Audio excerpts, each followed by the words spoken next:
Parker Thune, Brian Clinton, Blake Mullen coming to you from Gaylord Family Oklahoma Memorial Stadium here in Norman, Oklahoma, where we stayed dry all day. Guys, that's a major win. That was rather unexpected heading into the day. I was going to say, surprisingly, you told me to bring a rain jacket. I didn't bring one, and I mean, hey, I myself wore a rain jacket. You came prepared, though. Over-prepared is the way to go. Err on the side of over-preparedness, not under-preparedness. But regardless, a lot to take away from this spring game today for the Sooners. I think what everybody walked out of the building thinking, though, is that, oh boy, Dion Burks is going to be a fun little piece in the SEC. Yeah, that kid's incredible.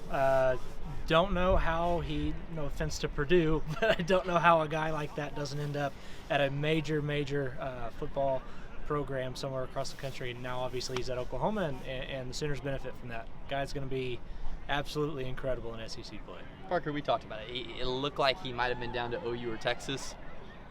Probably a good thing for Sooners fans that he is here in Norman. Having to play against him might have been slightly troublesome. Boy, he's can you elite. imagine having to defend that guy in the Cotton Bowl come October? The Sooners will be glad to have him in their uniform. Absolutely. I mean, the speed that he has, right?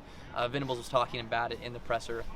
When you have somebody not only who can play the slot and run routes at an elite level, but also has that type of speed, it's incredible. We were talking about it after the game, and you made a Tyreek Hill comparison. Obviously, he doesn't have the breakaway speed, right? He's not an Olympic track star, but he has some of the similarities, I guess, that Tyreek has, and it's fun to watch. It's going to be a fun year to watch him in that Sooners uniform. One of the questions I found myself asking within a couple of weeks at the beginning of spring practice, once the word started to get out and it became apparent, oh, Dion Burks is the real deal. Are you buying into the fact, Brian, that, or I guess the theory, that Dion Burks could end up being the most productive wide receiver that's been on Oklahoma's roster since CeeDee Lamb? Yeah, no doubt. I think the thing that he has going for him, one, obviously all the intangibles that he brings to the offense, but what I really liked was what you saw from Jackson Arnold with his ability to be mobile and stay moving. A guy like that can find space in the slot is going to be absolutely invaluable for the Sooners. But the other thing that he has going for him is you have a weapon in Bauer Sharp. Sure, we didn't get to see a lot of it today on the field, but I think when you have a tight end that you can really feature, obviously that's going to help your guy in the slot a lot. And I think there's absolutely no doubt that Dion Burks could be an all-SEC style player, which is just incredible to say because we haven't seen him play a true game yet. Come to think of it, I don't think we saw Bauer Sharp after the second quarter when he got popped in the chin by Michael Boganowski. And how about that young crop of safeties, Blake? Boganowski, Reggie Powers, Jaden Hardy. Future's very bright in the back end of the Sooners secondary with that group. It is, and one word comes to mind: violence. I mean, it was incredible, hit after hit. This is the spring game. These are your teammates, and they're doing this. Think about what they're going to do when season gets here. I mean, it was on full display. The defensive backs, they were obviously without some of their key guys, but still, they were impressive. I mean, the entire defense, for that matter, it was very impressive at a lot of times in the game. Obviously, Dion Burks, he had the few open touchdowns or whatever, but I was overall impressed, even by the young guys. I thought even in the blown coverages, you avoid some of the minor miscues. It was overall a very good game for them. Pretty solid day for Jackson Arnold, too. QB1 went 10 for 20, 233 yards, and a pair of touchdowns, 64 yards to Dion Burks, and 50 yards to Dion Burks again. He had himself a banner day on the receiving end. But to see Arnold operating the way that he was today, Brian, with an increased level of comfort, and granted it's a spring game, so you want to take it with a grain of salt, but there seemed to be more comfort in the way that Jackson Arnold conducted himself in an overall sense than there was last year, which to a certain extent you'd expect freshman year to sophomore year, but still a lot of what you wanted to see coming in here today if you're a Sooner fan. Yeah, absolutely. And you could tell that he wasn't necessarily trying to figure out where his role was on this team anymore. It's figured out. He's the guy. This is Jackson Arnold's team. Yes, Michael Hawkins will have his time at some point here in Norman. Absolutely impressed with that kid. But what we saw from Jackson Arnold today was a guy who played within himself, played within the offense, was confident in the guys in front of him, and really played a good, clean game. He didn't put the ball in harm's way, which is something that we have heard him harp on this offseason, something that he was really focused on, and he showed the ability to take care of the football, which is huge for a guy, especially somebody going into a season where he's going to have so much pressure on him. And also, you just want to go back to the Alamo Bowl. Think about the nerves, right? It is your first start. It's a big game. It's a top 15 team in the nation. It makes sense that there was a turnover issue. I mean, a lot of Sooner fans were saying, oh, he can't take care of the ball. Calm down. You need to calm down there. It was one game. We saw it today. He's going to be an elite quarterback. He is. This was his team. He looked calm. He looked composed. As you said, Parker, it just seemed like he was a different guy, right? We knew he had the arm talent, but today we saw the leader in Jackson Arnold. And I think that's what we've been hearing for the past few months, and today was the first real testament to that, and I think that's what we're going to have this upcoming season. Let's talk about the not so good. Better hope you don't have to dig into that second team O-line this season, Brian. Yeah, that was one. They were going up against a good group. I think the defensive line for Oklahoma has improved vastly at this point. But there's a lot of young guys, a lot of guys that were not very experienced, and it really showed. I think that's probably why I was as impressed with Michael Hawkins as I was, because he was running for his life the entire game, but still found ways to make plays whenever he could. But to piggyback off of that, the first team offensive line, I thought it's worth pointing out, Josh Bates had a great game. He looked excellent. There were some things that he did, I believe even when Michael Boganowski lit somebody up, it was Josh Bates who came out here and was correcting him. And like this point of emphasis of him being a leader, I think that's fantastic. That's what you need from your center. And there were running lanes, and that's not something that I really expected, to be completely honest. So I was happy with the first team, but yeah, man, that second team certainly needs some work. A lot of youth there, but they'll get better. And the backfield, to their credit, looked pretty strong as well. Gavin Sawchuk had his moments. Caleb Hicks broke free for a 30-yard touchdown run. And we saw some burst from Sam Franklin as well. What do you think about that core heading into the 2024 season as things stand right now, Blake? We didn't even see Javante Barnes, who we have heard a lot of very good things about in the spring. A lot of people are talking about, hey, he could be back to his old ways. He's looking like himself again, no longer having the lingering issues.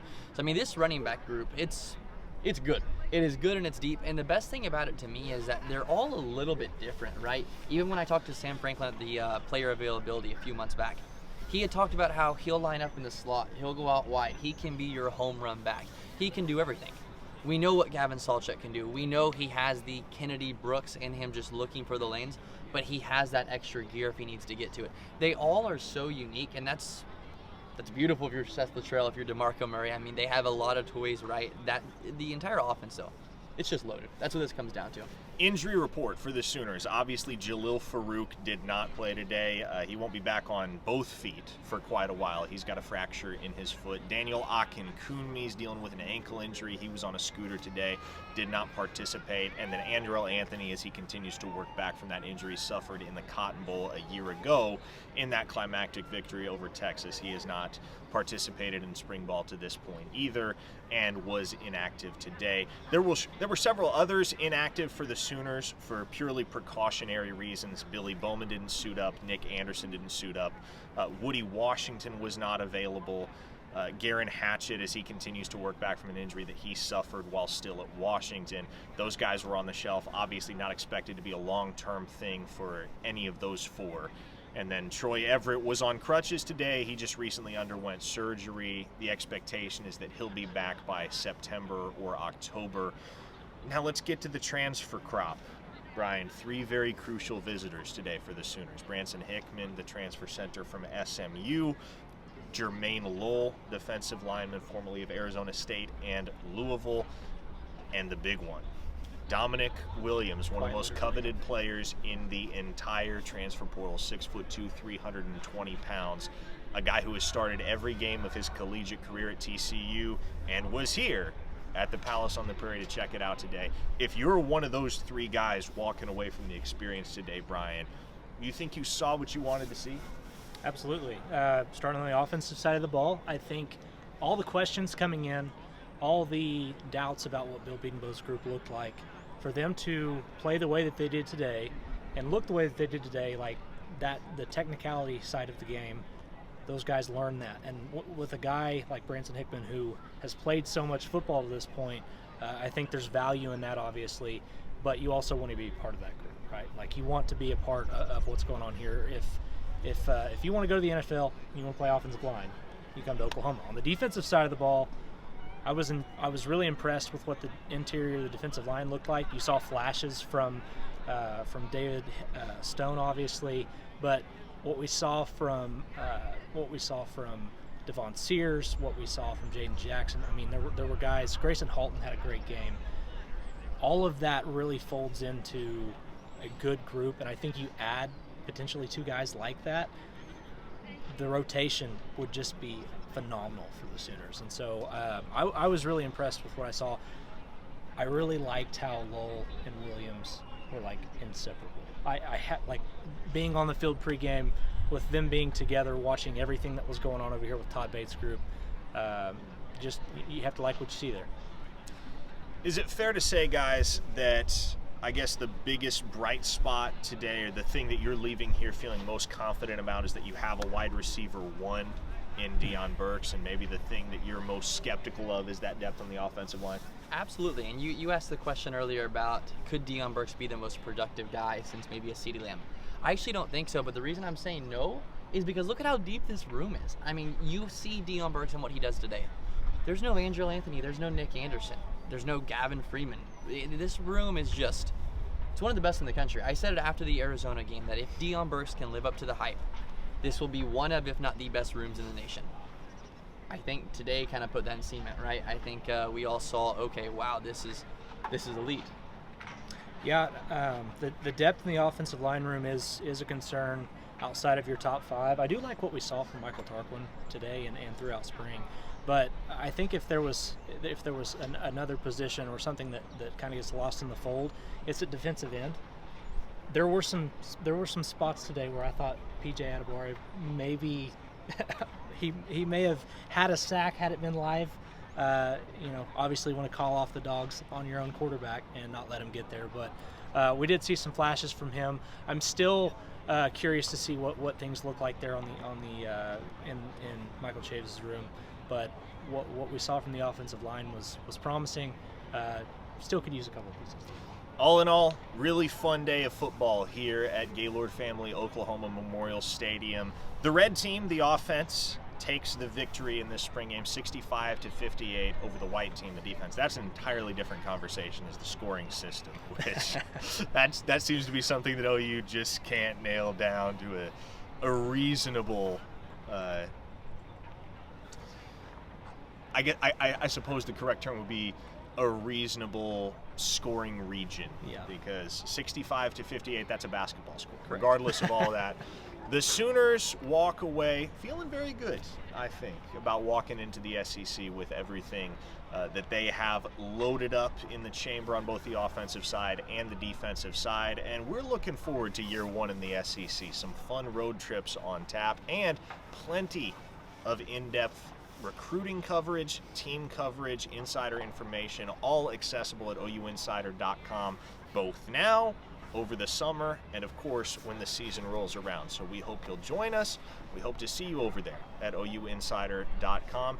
If you sign up right now with promo code OUSpring24, you can get 3 months free. So, hey, come on along. Take it easy, everybody. We'll see you next time.